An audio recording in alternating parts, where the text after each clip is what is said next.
Todo público, contenido o opinión. A esta hora, en Radio Atalaya, presentamos Sin Amarres. Sin Amarres es noticias. Sin Amarres es opinión. Sin Amarres, una mesa de diálogo donde sobresalen los temas de mayor interés social, económicos y políticos del país. Bienvenidos a su espacio, Sin Amarres. Bajo la conducción y dirección del sociólogo Stalin Poveda Granoble. En el aire.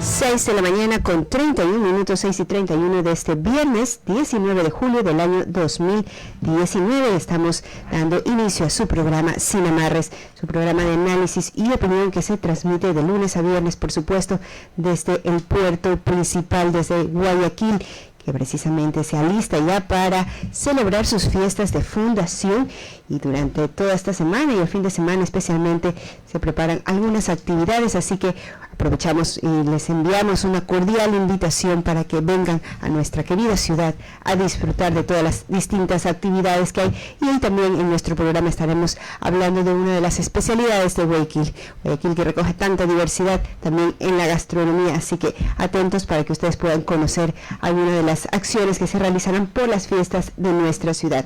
6 de la mañana con 32 minutos ya. Para iniciar vamos a dar, por supuesto, la bienvenida a nuestro compañero Carlitos Pacheco, que está en la sala de controles, y junto a mí está ya el licenciado Alcides Montilla, a quien le decimos muy buenos días. Buenos días, Teresa Marchán, y también a nuestro compañero allá en los controles, Carlos Julio Pacheco. Ya mismo va a estar con nosotros también el director del programa, el sociólogo Stalin Poveda. Saludamos a la audiencia de Atalaya en Guayaquil, Ecuador y el mundo. Les decimos, como siempre, gracias por estar en nuestra sintonía. Reciban un abrazo imaginario a la distancia. Vamos a empezar entonces con los titulares que nos traen las portadas de los diarios guayaquileños: El Universo, El Mayor Diario Nacional y El Expreso de Guayaquil, que se editan a nivel nacional. Bueno, empecemos con las portadas, Teresa. Claro que sí, vamos a iniciar con el diario Expreso de Guayaquil. En su nota principal, en su titular principal, nos dice: Correa y Glass entran a la investigación de sobornos. El expresidente Rafael Correa y el ex vicepresidente Jorge Glass en prisión por este último, quien está en prisión por una condena de 6 años por asociación ilícita, están en la mira de la Fiscalía por el caso Sobornos 2012-2016, antes llamado Arroz Verde. La fiscal Diana Salazar pidió la información migratoria de ambos y además autorización para ingresar a sus ex cuentas de correo institucionales. Esto es parte de las últimas diligencias dispuestas dentro de las investigaciones de aportes irregulares de contratistas privadas al movimiento Alianza País para financiar las campañas políticas. Bueno, y en lo que tiene que ver al diario El Universo, dice su primer titular con una foto: Mirador entró en operaciones, la primera mina industrial a cielo abierto Mirador, que extraerá concentrado de cobre, entró ayer en fase de producción, dice el diario El Universo. En otros temas también nos cuenta el diario Expreso, la misma nota: el Mirador del Cobre, y es la foto principal de este informativo. Hasta fin de año, de las tierras de Tundaime, en Zamora Chinchipe, se espera extraer cobre valorado en $95 millones. La concesionaria Ecocorriente de Capitales Orientales inició la extracción, que se exportará a China. Bueno, y también otra nota que trae foto: primer matrimonio gay en el país. El primer matrimonio civil entre una pareja del mismo sexo en Ecuador se realizó ayer en Guayaquil. María Alexandra Chávez y Michelle Pamela Avilés se casaron en el registro civil estatal. Y en el plano político, Expreso nos cuenta: la suerte del Consejo de Participación Ciudadana y Control Social ingresa a la Corte. Está en trámite el proyecto de dictamen para eliminar esta entidad. Bueno, y también el Universo trae en su portada reformas y no bloqueo, plan para APPs de taxi. La formalización del servicio digitales es el camino, se afirma por parte de las autoridades. Y en otros temas también en Diario Expreso, femicidios, uno más en Santa Elena. La madre de la víctima también fue apuñalada en el pecho. Bueno, y también una nota que ya la viene repitiendo el ministro de Telecomunicaciones: abaratar el Internet, el costo del Internet, meta oficial, dice el ministro Andrés Michelena. Así también la seguridad toma nuevamente portada en Diario Expreso, esta vez a través de una entrevista a Pablo Arosemena, presidente de la Cámara de Comercio, quien dice: la delincuencia ha afectado al comercio en todos los sentidos. El representante del sector comercial aduce que la inseguridad es uno de los rubros más grandes de los negocios y que por ello muchos locales han decidido cerrar. Y bueno, también en lo local, el Universo trae una nota de portada: Ruta del Sabor en Las Huecas. La Feria Gastronómica Raíces se inaugurará este miércoles 24 de julio con 48 participantes. Por otro lado, también nos cuenta Expreso: la desatención reina en la estatal. La falta de presupuesto, según las autoridades, es la causa de que la Universidad de Guayaquil tenga salones con daños o convertidos en bodegas de sillas y pupitres chatarras. El deterioro se ve por todos lados. Bueno, y también en el orden internacional, 40 años de huellas de la revolución sandinista, esto especialmente en el país centroamericano de Nicaragua. Y por último, Expreso también nos trae una nota del legislativo: el no hay quórum se instala en las comisiones. La inasistencia de los asambleístas impide el desarrollo de las sesiones. Hay pedidos de renuncias. Y por último, el diario El Universo, en su portada de hoy, 19 de julio, trae recuerdos locales de la llegada a la Luna desde julio de 1969. Llegó el hombre por primera vez a nuestro satélite La Luna, con narraciones en directo, especialmente de Alfonso Espinosa de los Monteros, a través del canal Ecoaviso. Estos han sido los titulares que hemos leído de las portadas de los diarios guayaquileños, El Universo y El Expreso, que se editan a nivel nacional. Vamos allá ahora sí a saludar a nuestro compañero, el director del programa, el sociólogo Stalin Poveda Granoble. ¿Qué tal, Stalin? Buenos días, ¿cómo te va? Buenos días, mi querido Alcides. ¿Cómo vas? Estoy un poco afectado, como todos, por el cambio climático y todas estas cosas, pero en todo caso, hoy día es viernes. Y el cuerpo lo sabe. Extrañábamos a usted que cierre con esa alegría este día laboral. Lo sabe. Teresita Marchán, gusto en saludarla. Muy buenos días. Carlitos Pacheco, es un placer también compartir con ustedes, como todos los días, este programa, a ustedes ecuatorianos. Todo en el país avanza en un ambiente de ansiedad y de desesperación. Cuando hablamos del tema de la lucha contra la corrupción, decimos que está lento, que no avanza. Cuando hablamos del tema de la inseguridad, decimos que lo que más prospera es la inseguridad y que no hay garantía de que el Estado nos pueda, valga la redundancia, garantizar este derecho de paz y seguridad. Cuando hablamos de establecer los equilibrios macroeconómicos en nuestra economía, decimos: vamos a sanear el presupuesto del Estado. Y lo hacemos con más endeudamiento externo.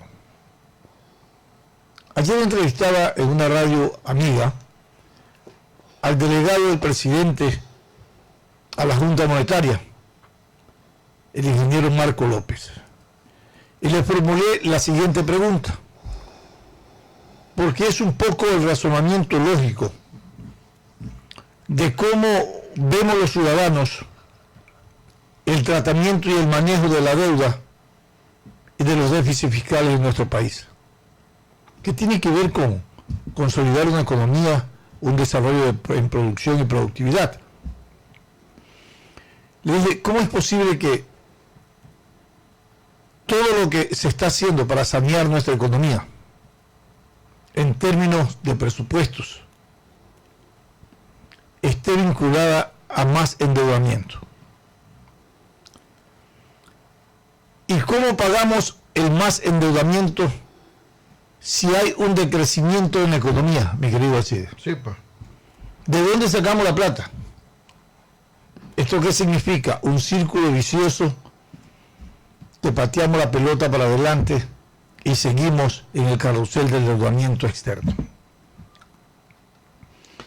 Fíjese que para los economistas es fácil enunciarlo, analizarlo y detectarlo. Pero ¿cuáles son las medidas? ¿Cuáles son las medidas? Y se analizaban 3 medidas fundamentales que se deben de tomar en cuenta. Primero, había que adecuar una reforma tributaria en donde se eliminen decenas de impuestos que convierten en un laberinto el progreso de una cultura tributaria en el país, tanto para el controlador, que es el Servicio de Rentas Internas, como para el ciudadano, que tiene que buscar especialistas para poder hacer sus declaraciones. La reducción de muchos impuestos que deben de ser unificados, que tienen el mismo objetivo que otros, deben de reducirse. Tal vez, si no es un impuesto único, por lo menos bajar el número de impuestos que hoy tenemos en el país. Pero una reforma tributaria que no solamente sea tributarista, que tenga que ver con sacar el dinero del bolsillo de los ecuatorianos, sino que estimule la inversión, que estimule el ahorro, que estimule el trabajo. De esas características de reformas no hemos tenido, 10 hasta ahora hemos tenido de reforma. Pero son reformas de coyuntura, no reformas estructurales para manejar una estructura de gestión administrativa económica en el país. Y estamos realmente estancados en este gran problema. Uno se pregunta, y le pregunté también, ¿cómo así? Hay un compromiso de un desembolso de 10.000 millones, creo que hasta el año 2022, que son préstamos de los multilaterales. Y le volvimos a preguntar, ¿y cómo piensan pagar ese endeudamiento? Si hay decrecimiento. El BID calculaba que América Latina crecería en 1.4%. Ahora dijo que decrecerá menos del 1.4%. Entonces, en perspectiva, si no hay crecimiento económico y hay más endeudamiento, ¿qué es lo que va a pasar? Que va a haber una economía en terapia intensiva, que se va a agudizar el problema del desempleo. El problema del desempleo es un problema estructural. Sobre el desempleo se van generando otros males sociales en la sociedad. Se genera delincuencia, se genera tráfico, se genera inconductas sociales, porque la gente cree que si no hay trabajo, muchos piensan que la práctica del robo o de la apropiación indebida de propiedades o de cosas sería una solución. Y de eso están llenos las cárceles, señores, de esos tipos de robos famélicos. Oiga, usted, las cárceles está lleno de que se robaron el celular, que se robaron un pollo, que, bueno, mientras los que se roban realmente, no digo que no tienen que ser castigados, los robos famélicos, efectivamente deben ser castigados, pero mientras quienes roban las grandes cantidades de dinero, millones de la inversión pública, es evidente que muchos pasean su impunidad tanto en el país como fuera del país. Yo creo que el día de hoy, por ejemplo, vamos a tratar un tema con nuestro invitado, el doctor Byron López Castillo, que hace referencia a ir adecuando una estructura jurídica para que la Fiscalía pueda actuar, ahí sí, como uno dice, pueda actuar de oficio, sin intermediación de controles, para iniciar investigaciones que tengan que ver con uso indebido de recursos públicos y que terminan en peculado. Antes no se podía incoar contra nadie una investigación porque tenía que partir de un informe que otorga la Contraloría General del Estado. Entonces usted se preguntaba, ahí está pues la impunidad, ahí está pues la protección pues a la delincuencia organizada, porque el que roba fondos públicos dice, bueno, tengo que manejar el informe de la Contraloría pues, para quedarme tranquilo, y como en la práctica ha ocurrido, que se denuncian y se investigan dineros que han recibido justamente ex contralores, ¿no? Y que hoy están enjuiciados. Yo creo que eso es un avance importante para adecuar una estructura jurídica que le vaya dando, más allá de la independencia en la estructura formal de la organización del Estado, que le vaya dando esa autonomía de gestión y de administración de justicia que tanto reclama el país. Así es. Es verdad. Es verdad. La delincuencia avanza más rápido que la ley, que la justicia, que las autoridades. Y el ciudadano está mirando hacia atrás o mirando hacia adelante, dependiendo de las responsabilidades, porque a veces el ciudadano también es muy irresponsable y mira para atrás y cree que, siguen robando, hace horas, pero siguen robando. Entonces, la ley, los fiscales, las autoridades también se ven un poco como sin ayuda, sin la ayuda ciudadana. En este momento, por ejemplo, en donde estamos viendo el trabajo de la Fiscalía, necesitamos ayudar, apoyar, necesitamos estimular, motivar el trabajo de la fiscal, porque eso es clave en las investigaciones para dar con los corruptos, con la corrupción y sobre todo, fundamentalmente, recuperar el dinero. Eso es importante, adecuar en las instancias pertinentes para que las autoridades no sean abusivas, claro, y no abusen y no respondan a intereses políticos o de grupos, y que responda solamente a la ley y a la justicia y al deseo del país, del ciudadano, de hacer justicia y, como digo, de capturar al corrupto y sobre todo de recuperar el dinero robado. Eso es lo más importante que se hace. ¿Quién hace las reformas a las leyes? Los legisladores en la Asamblea Nacional. Es una gran oportunidad para que frente al clamor ciudadano ellos empiecen pues a darle paso a muchas leyes y proyectos de leyes que se han quedado estancados por años, donde en la Asamblea Nacional se difiere leyes que tienen que ver con la seguridad y se privilegian leyes que tienen que ver para favorecer a grupos por poder político y poder económico. Ahora mismo, pues, Stalin, hay dos comisiones de la Asamblea que no están funcionando, la Comisión de los Trabajadores y la Comisión de Gobiernos Autónomos. ¿Por qué? Porque los legisladores que componen esas comisiones no quieren saber nada del presidente Héctor Yepes en el caso de los gobiernos autónomos y de la presidenta María José Carrió en el caso de la Comisión de los Trabajadores. Y les pide que renuncie porque lo contrario no dan quórum 2 meses, desde el 14 de mayo, 14 de junio y 14 de julio, que ya llevamos más, y no funcionan para nada esas dos importantísimas comisiones, sobre todo la de los trabajadores, porque ahí está el tema de la reforma laboral, el tema del IES y de muchos otros temas que tienen que ver con el desenvolvimiento y desarrollo laboral y de los trabajadores. Y no funcionan, ¿por qué? Por la reticencia del uno en no querer deponer su presidencia, y de los otros que no quieren dar su brazo a torcer porque creen que si no sale la señora Carrión, el señor Yepes, esas dos comisiones no funcionan, y en medio de la expectativa y el que me importimos de los demás, empezando por el señor presidente de la Asamblea. ¿Y qué nos importa a nosotros los ciudadanos los juegos de interés y de representación que tengan los miembros de estas comisiones? Yo quiero reflexionar con los ciudadanos lo siguiente. Yo quiero reflexionar con los ciudadanos lo siguiente.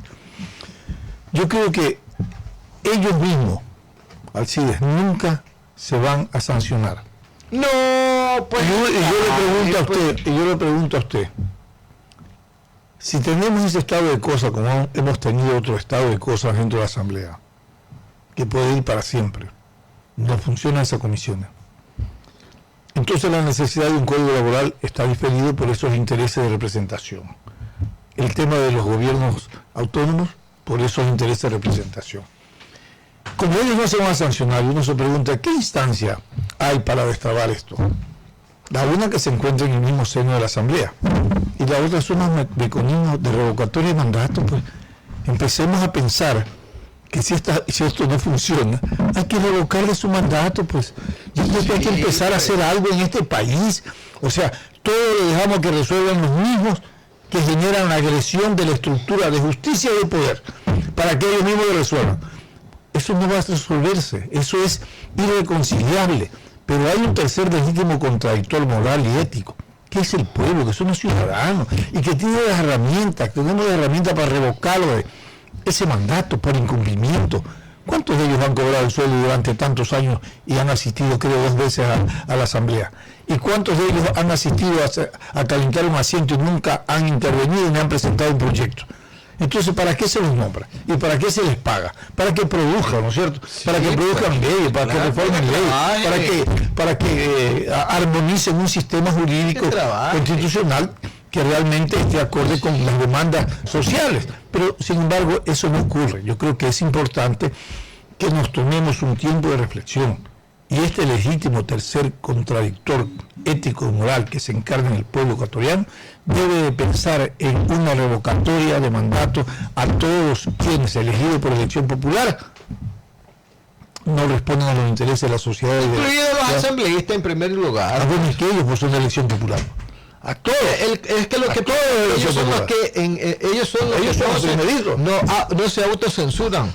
Sino que ellos censuran a los demás, incluidos a los de elección popular. Entonces sí, yo creo que debemos de tomar conciencia, más allá de lo que percibimos y analizamos, también poner una alternativa, que no es fuera de lo normal, que no es inconstitucional, que no es antidemocrático. Dice que los déficits de la democracia se curan con más democracia. Y la herramienta de revocatoria de mandato es la máxima expresión democrática porque no vuelve nuevamente al pueblo un pronunciamiento sobre revocatoria, porque no cumplieron con lo que ofertaron en campaña y no están haciendo trabajo para lo que han sido concebidos. Este es un instrumento que se ha aplicado ya en otras instancias de los alcaldes, se han aplicado a medio tiempo de su gestión el revocatorio de mandato. El pueblo vuelve a votar a ver si considera que el señor está actuando bien o está actuando mal, y si está actuando mal que se lo separe de las funciones por las que fue elegido por el pueblo. Funciona, ¿no? Muy bien, tiene que funcionar. Ha funcionado antes. Han destituido. Entonces, ¿por qué? ¿Por qué para otros los destituyeron? ¿Por qué para alcaldes vale? ¿Por qué si es para todos las dignidades de representación popular? Hay que hacerlo, hay que tomar ese remedio. Bueno, me parece importante también los ciudadanos establecer la diferencia que hay en campaña, por ejemplo. En campaña todo es el pueblo, todo es besos y abrazos al pueblo. Pero Teresa, ¿en campaña qué le dicen a usted? Usted este es mi programa de trabajo. Dice la ley que tiene que notarizarlo y tiene que cumplir lo que él ha ofertado, porque si no cumple, primero es demagogia y es penado por la ley, y si no cumple es revocatorio de mandato. Es sencillo, pero aquí no tenemos la cultura. No, pues damos el voto y creemos que ya con eso hemos contribuido a la democracia. Señores, la democracia es una forma de vida. En la medida que los ciudadanos tengamos una conducta democrática progresiva, ¿no es cierto?, en esa medida se constituye una forma de vida para las relaciones sociales dentro de una nación, dentro de un Estado. Sin embargo, no, nosotros vamos a votar porque es obligación, porque tenemos el papelito, porque es más, votamos por alguien que no conocemos. Es más, nos ponen el candidato de alguien que ni siquiera lo hemos visto nunca. Como pasó en el último caso del Consejo de Participación Ciudadana. ¿Cuáles son las consecuencias? Ahí están las consecuencias. Que todos nosotros avisorábamos que eso iba a ocurrir. ¿Cómo vamos a votar por alguien que no conocemos? Que no sabemos ni siquiera qué están ofertando, que ni siquiera conocían cuál era la responsabilidad del Consejo de Participación Ciudadana. Y ahí están las consecuencias. Hoy estamos en un entramado, ¿no?, donde los juegos de intereses de poder y de representación se ponen de manifiesto para agarrar Unos una parte, otros otra parte. Pero no son los intereses de la sociedad, pues, son los intereses de los grupos de poder político, los que están en esta pugna. ¿Qué le parece? Es lamentable. Las leyes se interpretan, todo se interpreta de acuerdo a los intereses de pocos, mientras los muchos seguimos sufriendo de inseguridad, de falta de empleo, de falta de oportunidades claras. Son las 6 de la mañana con 58 minutos, nos vamos a una pausa comercial, pero antes recordarles que este fin de semana se realizará Pedalearte, la tercera edición de Pedalearte. De esta manera se incentiva el uso de la bicicleta en Guayaquil. Pedalearte se desarrollará mañana sábado. Los ciclopaseos se harán a las 18 horas desde el Parque Forestal y desde el Parque Samanes. Como un punto de encuentro será la plazoleta Guayarte a partir de las 17:30. Ahí habrá pues microteatro, música en vivo con Audi y Willy Wayne Band, espuma e islas con microemprendimientos.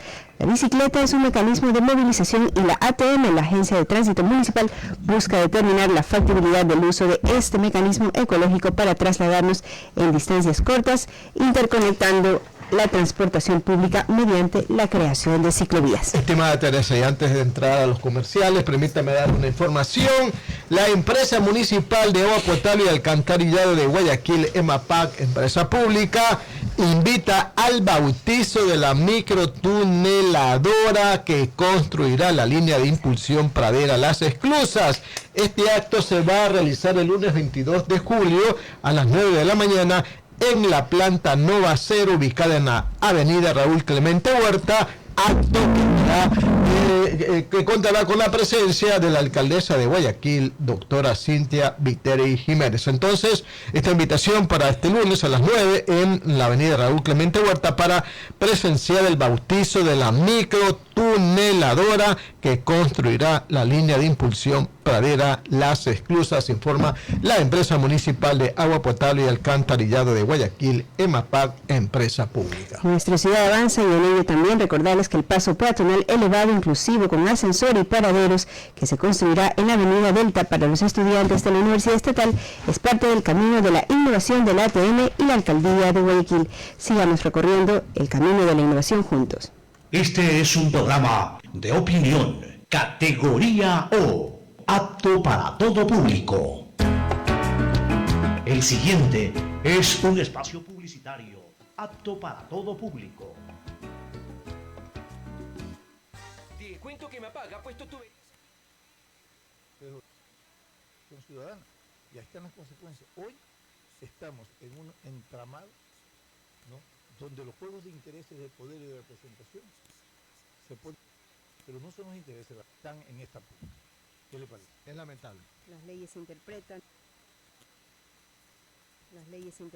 todo se interpreta de acuerdo a los intereses de profesor y para de estudiantes de la Universidad Estatal juntos. Este es un programa de opinión.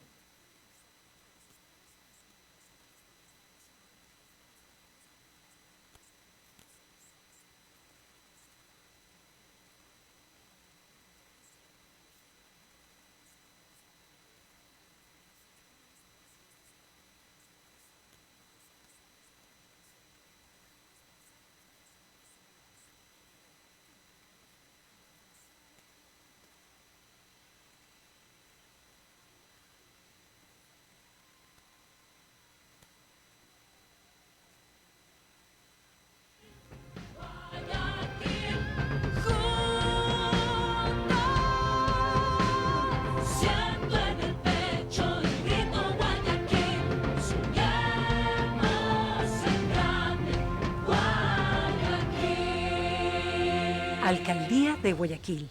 EMAPAC te informa que en Monte Sinaí se implementó el proyecto de la Alcaldía Agua del Sinaí, que entrega a los moradores agua de calidad por tanquero a un precio más económico. Roxana Cortés, moradora y líder comunitaria, le cuenta a sus vecinos.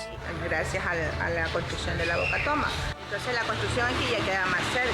¿Quién va a ser más rápido la distribución del agua en los sectores? $1 costaba el tanque de agua. Ahora está costando 75 centavos. El proyecto Agua del Sinaí es una solución temporal hasta implementar la red de agua potable que se alimentará de los grandes reservorios. EMAPAC, trabajando por tu bienestar y por una ciudad creciente y ecológicamente sostenible en coordinación con la Alcaldía de Guayaquil.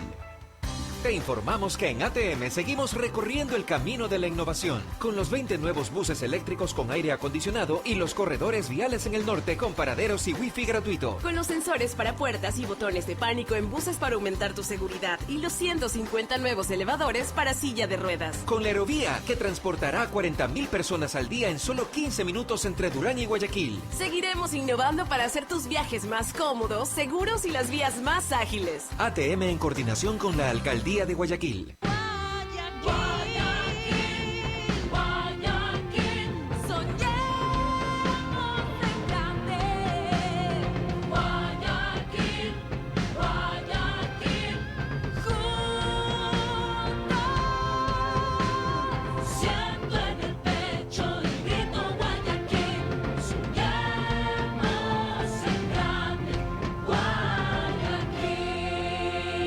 Alcaldía de Guayaquil.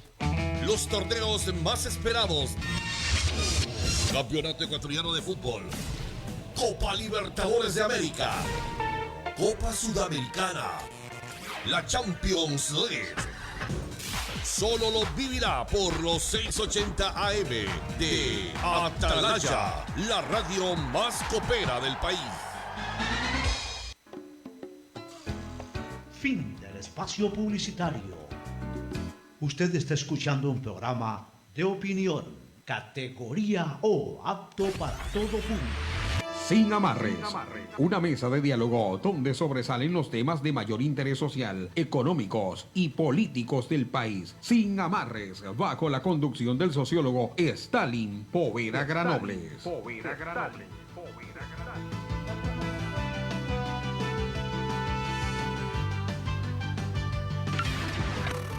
En Sin Amarres, le damos la bienvenida al invitado de hoy.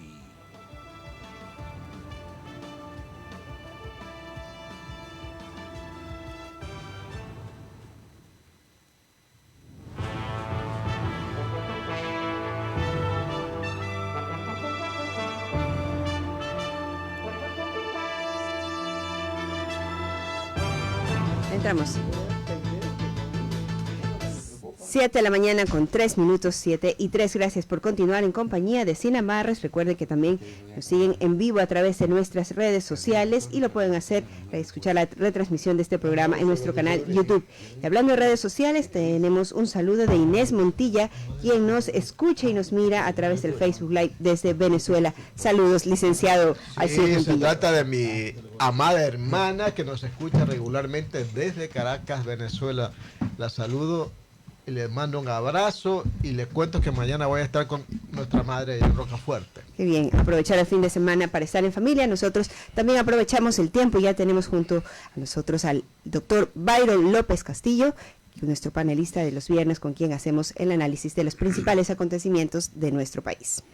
Un antes y un después marca el proceso de transición a través del Consejo de Participación Ciudadana en nuestra sociedad, en nuestro país. El Consejo de Participación de Transición que presidía el doctor Trujillo, entre otras cosas, determinaron que los jueces deben de ser evaluados y trasladó esta responsabilidad al Consejo de la Judicatura. Hoy se debate si es que el Consejo de la Judicatura tiene la facultad para evaluar y destituir o solamente para temas administrativos disciplinarios que ha estado creado. El Consejo de la Judicatura ha creado una comisión, pero que le ha dicho solo para que evalúe. Sus informes no son vinculantes. Es el Consejo de la Judicatura quien puede determinar destituciones. Doctor, buenos días y bienvenido. Buenos días. Una nueva interrogante se abre en este país. Estamos acostumbrados, desgraciadamente, a que se planifiquen aspectos que tienen la orientación de sacar al país de la postración en que se encuentra. El país está con una institucionalidad muy quebrantada y por lo tanto hay necesidad de buscar mecanismos que le devuelvan esa institucionalidad que tanto necesitamos para progresar en el aspecto económico, social, político, económico, etc. Ahora estamos frente a una situación en donde el Consejo de la Judicatura acaba de designar a un grupo de 13 distinguidos jurisconsultos de todo el país, provenientes de distintos sectores, universidades, academias, colegios de abogados, etcétera, del ejercicio libre de la profesión. 13 ciudadanos jurisconsultos del Ecuador que han sido designados para que tomen a su cargo la evaluación de los jueces y conjueces de la Corte Nacional de Justicia. Este es un paso que lo considero desde mi punto de vista importante, porque sí hay necesidad, por lo que voy a explicar más adelante, de hacer una verdadera evaluación, no solo de los jueces de la Corte Nacional, sino de la mayoría o la totalidad de los jueces y fiscales de la República. Cuando se mete la mano en la justicia, se atenta contra la paz y se atenta contra la libertad. Y en el Ecuador, lamentablemente, la justicia fue manoseada por quien ejerció el poder hasta hace poco. Y esto significó que haya una Corte Nacional y hayan juzgados y hayan fiscalías en donde se imponía la voluntad del presidente de entonces. Lógicamente que no lo hacía directamente, pero todo el mundo sabe en este país los mecanismos de los que se valía para imponer su criterio a los jueces y fiscales del país. Una justicia así no puede ser independiente, y donde no hay una justicia independiente no hay paz y no hay libertad, y la sociedad empieza a ver que si no se aplica la justicia en forma real, se resquebrajan los más elementales principios éticos y morales de la sociedad ecuatoriana en este caso. ¿Por qué hago este preámbulo en esta conversación? Porque la Judicatura ha designado a esta comisión que ya está posicionada y está actuando. Es decir, estamos frente a hechos ya consumados. Y surgió lo que tenía que surgir, porque este país así es, así somos. Quienes van a ser evaluados, o sea, los actuales miembros de la Corte de Justicia y con jueces, están argumentando que no pueden ser evaluados por el Consejo de la Judicatura. Y este va a ser el primer choque que entiendo yo podrían tener no los actuales miembros de la designada comisión, sino el análisis final. No tenemos por qué ser evaluados, no nos sometemos y lo que ustedes hacen no queremos aceptar. Ojalá esto no se produzca, pero dada la situación que vive el país, en donde lo que se quiere hacer para buscar salida al problema grave que vivimos se estrella contra alguna situación lamentable que da punto final a una iniciativa o hace que ésta no prospere. Yo espero que, como se trata de un alto tribunal de justicia del Ecuador, de lado y lado haya la suficiente capacidad y la suficiente responsabilidad y la suficiente transparencia, sobre todo, para que este análisis que van a hacerse de los jueces de la Corte Nacional sea hecho con transparencia, con independencia, sin miramiento de carácter político, para que tenga un resultado beneficioso para el país. Doctor, una pregunta, solo para entendimiento y aclaración. ¿Cuáles son las funciones del Consejo de Participación, el que va a evaluar, ¿cómo se llama? El comité evaluador. No, el otro, el organismo que creó el Consejo de la Judicatura. Consejo de la Judicatura. ¿Y por qué le pregunto esto? Porque la reacción que han tenido, como usted lo explica, los jueces, es que no pueden ser evaluados por el Consejo de la Judicatura, ¿no es cierto? Por eso han formado la comisión, mucho menos destituido. Pero dicen, el organismo se creó para temas disciplinarios, de gestión administrativa, de procedimientos, nada más. Entonces, no me puede evaluar para destituirme, no me puede revisar mi causa o mi pronunciamiento. Sí, ese es el argumento que están esgrimiendo, pero ¿qué hacemos ahí? En el análisis que hay que hacer bastante amplio de este tema, encontramos que esa evaluación va a tender a buscar, porque así lo dice la primera parte de la intervención de estos jurisconsultos, una evaluación cualitativa y cuantitativa de las sentencias que dictaron Entonces, si aparecen esas sentencias, aspectos que fueron influenciados por sectores extraños de la justicia, o sentencias que son en definitiva atentatorias contra el derecho por ser contradictorias al derecho en sí, eso sí permite un análisis profundo, sino ¿quién lo va a hacer? Y eso es lo que yo entiendo que debe hacerse en este análisis. Los señores 13 que están nombrados en la primera parte que ellos van a intervenir, van a hacer un análisis cualitativo. También hay cuantitativo, pero yo entiendo que más importante es el cualitativo que el cuantitativo. Cualitativo quiere decir ir a determinar la calidad de una sentencia que responda al proceso, que responda a las pruebas practicadas y que responda a la sana crítica y al respeto al derecho. Yo le pregunto una cosa, y para eso, para evaluar el debido proceso, la calidad de la sentencia, ¿no hay una instancia que es una casación, por ejemplo? No, la casación es distinta. ¿No revisa eso? Ahora se van a revisar juicios de la Corte Nacional que son de casación. ¿Que son de casación? Claro, lo que usted dice está bien, pero creo que hay que ubicar bien la cosa. La casación es un recurso. Primera instancia ante un juez inferior. Segundo, en este caso, por ejemplo, la Corte Superior de Justicia de cada distrito. Y luego la Corte Nacional al recurso de casación. Esas son las sentencias que va a revisar esta comisión. Las de casación, que son las que le corresponde analizar a la última instancia, que es la Corte Nacional. No las puede cambiar las resoluciones. Eso no se va a cambiar. Ya está hecho. Lo que sí puede hacerse y debe hacerse, que ojalá se haga, es un pedido formal que desde esta columna formulo a los señores miembros de esta comisión, que haya un examen exhaustivo cualitativo. Porque hay sentencias dictadas en la Corte y también en los juzgados y de la justicia ordinaria inferior, que son verdaderas vergüenzas como sentencias. Eso lo sabe todo abogado en ejercicio de la profesión. Si lo son, doctor, ¿por qué no deben de estar revisadas las sentencias? ¿Por qué? Si lo son, como usted dice, de vergüenza esas sentencias, ¿por qué no tienen que ser revisadas, pues? Porque eso le perjudica ¿a quién?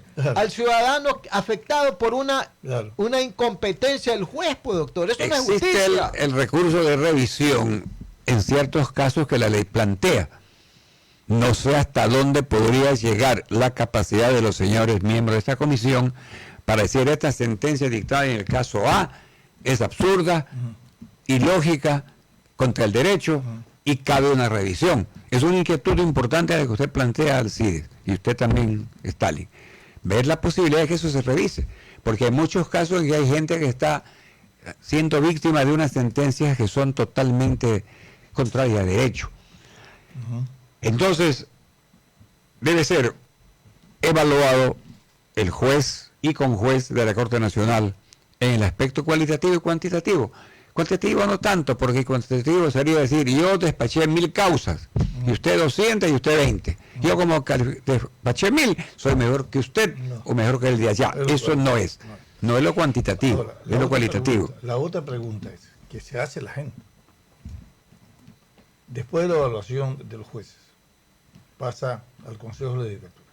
El Consejo de la Judicatura dice, ve, la comisión dijo que el señor Juan Piguave no está evaluado y que todas sus sentencias en lo cualitativo son un absurdo jurídico, constitucional, lo que usted quiera. ¿Ok? Listo. Viene el Consejo de la Judicatura y dice, bueno, eso es lo que dice la comisión, pero yo creo que no debo destituirlo.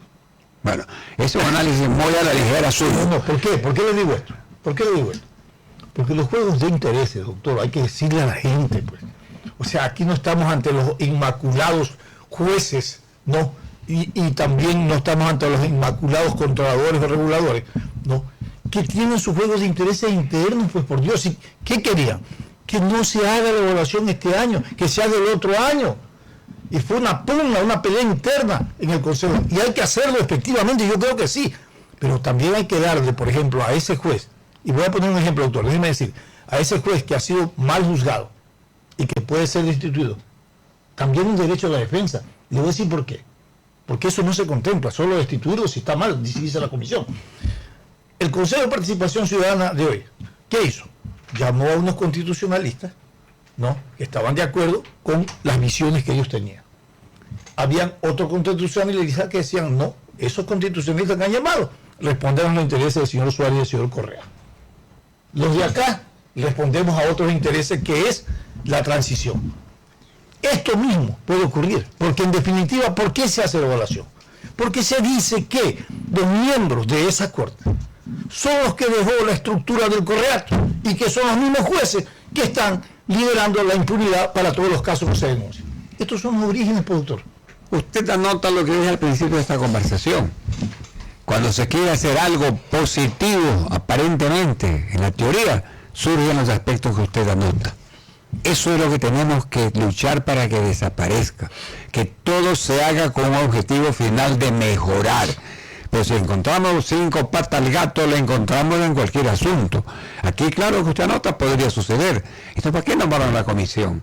¿Para qué se hizo esto? Si de inmediato surgen estos peros que van a determinar que lo que van a hacer no tiene valor. Eso hay que superar. Y eso tiene que hacerlo la sociedad. Porque esta comisión que ha sido designada también tiene capacidad para recibir de parte de la ciudadanía los reclamos que le hagan de casos particulares. A mí el juez me dictó esta sentencia, señor, le pongo en sus manos, vean los absurdos que contiene. Esto perjudica el derecho, perjudica mis intereses. O sea, la ciudadanía también va a participar, que para eso no necesita que haya un consejo de participación ciudadana. La ciudadanía participa en forma como ahora. Señor, tiene que presentar la denuncia y hay una fecha de 5 días para que la ciudadanía presente las denuncias a la página web del Consejo de la Judicatura. Por esa línea, la ciudadanía tiene que expresarse. Ahora vamos a ver si la ciudadanía aprovecha ese acuerdo. Eso es, se le presenta la oportunidad de decir estas cosas. ¿Usted se acuerda, doctor, que cuando nombraron el Consejo de la Judicatura actual y el anterior transitorio, fíjese cómo son las cosas en el país, se presentaron 103 casos para revisión al Consejo de la Judicatura, porque esos casos habían sido denunciados públicamente y habían sido objeto de la manipulación y de juego del interés del poder frente a quien se presenta. Uno no revisaron. Perdón. Yo no digo que no hay que hacer las cosas, hay que hacerlas. Estamos hablando, y estamos en esa posición de que esto debe corregirse. Pero por favor, cada cosa que creamos le dejamos un espacio para torpedearlo. Eso hay que evitar con la intervención ciudadana. Yo creo que estos movimientos son de carácter general de la sociedad, porque la justicia interesa a todos. ¿Qué es lo que pasa en este momento? Haciendo un paréntesis en el diálogo que tenemos. Hay una inseguridad tremenda en el país, una ola de violencia que no, o sea, ¿dónde lleva? Crímenes, asesinatos, asaltos, violaciones, femicidios, etcétera, etcétera. Todos los días vemos centenares de casos de los que se publican. ¿Cuánto de verdad que no conocemos? ¿Y eso qué significa? Que la justicia no actúa a tiempo, porque un caso que habrá que pedir más adelante es que en el campo penal, por ejemplo, para que haya más certeza de una justicia verdadera, debería reformarse el Código Orgánico Integral Penal en muchos aspectos. Uno de ellos, por ejemplo, que es lo que hace que demore la administración de justicia y se tapan en esto, una indagación previa puede durar de 1 a 2 años. Lo dice el COIP. Una investigación que está en manos del fiscal para que pase al juez y avance el proceso. Puede demorar esa investigación 2 años. Y en 2 años, pues, se olvida el caso, un caso tapa otro, los testigos que pueden presentarse para ese caso desaparecen, las pruebas desaparecen, y el tiempo, de un poeta, se encarga de hacer olvidar todo. Embota el placer y aplaca el dolor, dijo él. Y esto sucede aquí. 2 años para una investigación. Y de pronto el señor fiscal a los 2 años encuentra que no hay mérito para avanzar y ordena la desestimación, ordena el archivo. 2 años perdidos en donde la víctima no tiene todavía la calidad de acusador particular, porque la puede ser solamente cuando ya el juicio está en la etapa de juicio, lo cual es un atentado contra la defensa de la víctima. Todas estas cosas tienen que anotarse con claridad, para que haya una legislatura que entienda este problema. Lamentablemente, con las excepciones de toda regla, en la legislatura no hay elementos que conozcan estas cosas, y entonces son alzamanos en un momento dado, o en otro simplemente aprueban sin mayor análisis. Mire, todas estas cosas tenemos que decirlas con toda claridad. Este programa por eso tiene una aceptación nacional, porque aquí, al menos en lo que me corresponde a mí y a ustedes en este programa, anotamos las cosas con claridad, sin temor, sin favor, sin miedo, porque eso no es correcto. Tenemos que hablar lo que sentimos, lo que pensamos correctamente, y eso es lo que estoy haciendo en este momento. Yo creo que este análisis, esta evaluación, no debe limitarse solamente a lo de la Corte Nacional, tiene que avanzar hacia todos los jueces del país, porque el momento que eso pase, van a haber presentaciones, y ojalá se suceda, de sentencias que son una verdadera calamidad. En el ámbito judicial del abogado que ejerce como yo la profesión, existe un dicho muy común: las sentencias son copia y pega. Chucky Seven. Copia y pega.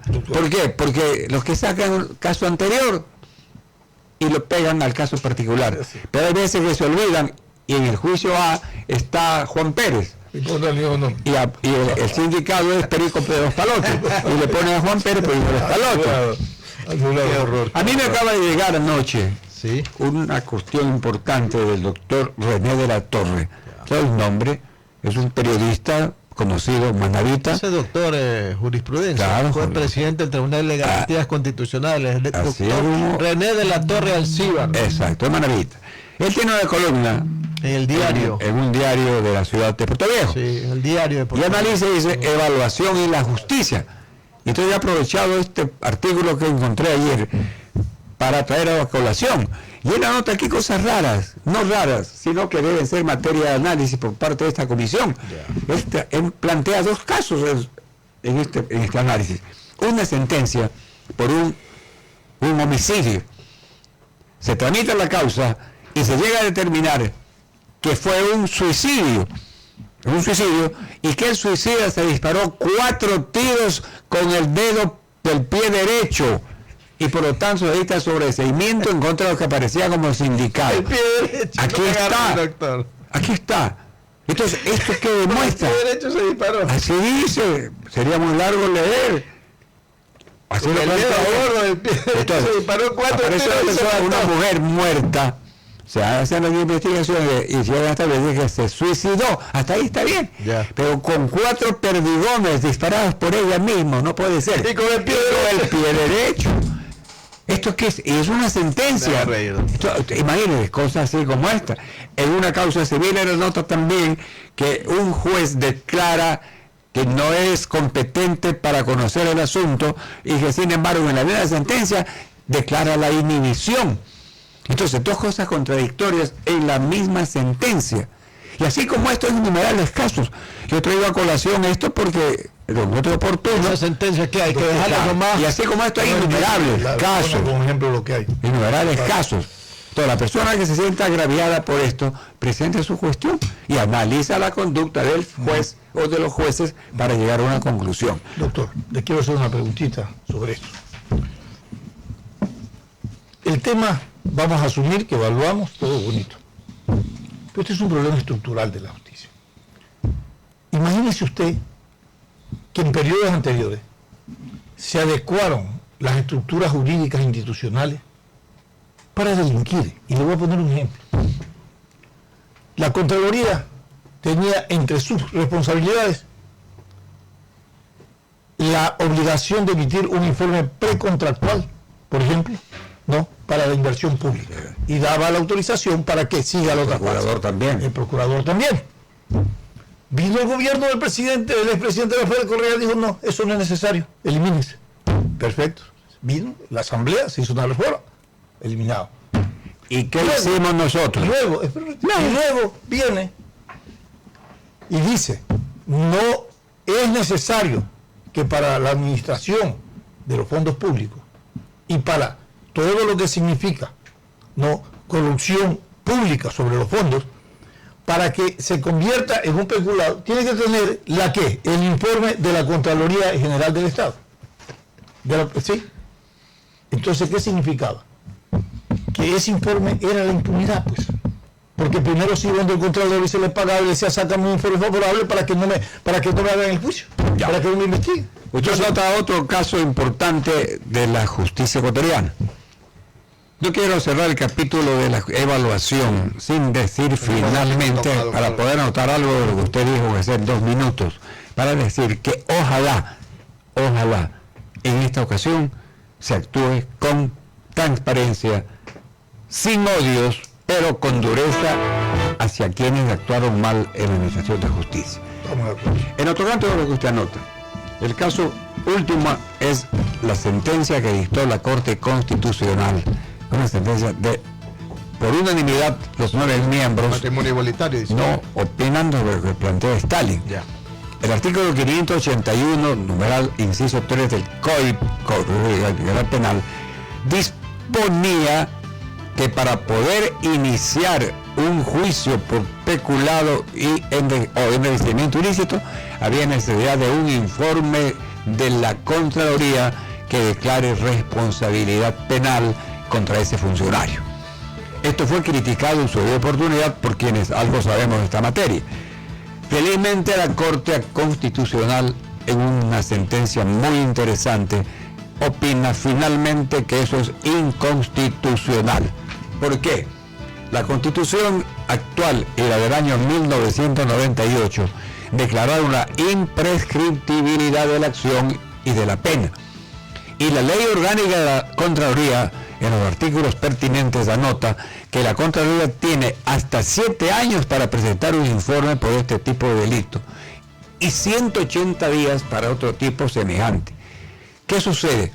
Que siendo imprescriptible la acción, aceptándose el criterio del 581 que ya no existe ahora, la Contraloría podía opinar hasta 7 años. Pasados 7 años opinaba, a los 7 años 6 meses, y ya no podía seguir ese juicio por peculado, que es imprescriptible. Entonces era no sé si esté claro el análisis. Entonces, si es imprescriptible, no puede ser así. Entonces la Corte acaba de dictar una resolución, escuchó la ley, diciendo que ya no rige esta disposición y por lo tanto puede iniciarse el juicio sin necesidad del informe de la Contraloría. Es un paso bueno que se ha dado en la lucha contra la corrupción. Hay mucha tinta en el tintero para hablar sobre temas legales, pero el tiempo no nos da mayor. Okay. No, nos hemos tomado un tiempo de Fernando Aguayo, que le pedimos disculpas, agradecer a ustedes por vuestra sintonía. Lo que continúa es Fernando Aguayo.